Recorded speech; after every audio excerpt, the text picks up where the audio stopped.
Hello, my name is Ilaria and I am a certificate student at the London Centre for Psychodrama.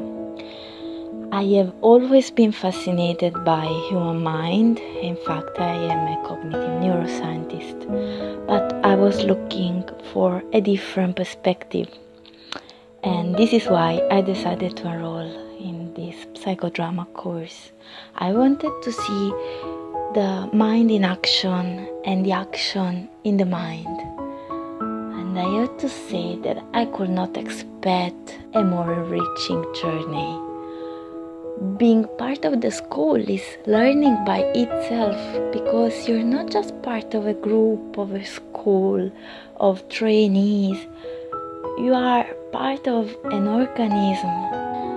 And as a trainee, I have access to closed weekends where senior trainees direct psychodrama sessions under the supervision of trainers. And this is incredibly insightful.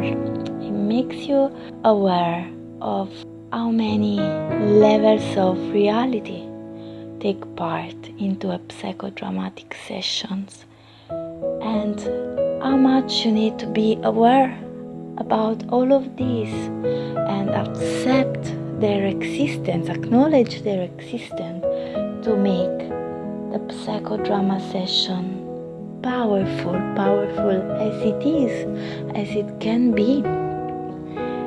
My warm suggestion is to check out the website of the London Centre for Psychodrama, as well as the Facebook page or the Instagram page. Check out the events, check out the session, and subscriptions are now open for the next course. I warmly invite you, if you're curious, to follow your curiosity and see where it's gonna bring you.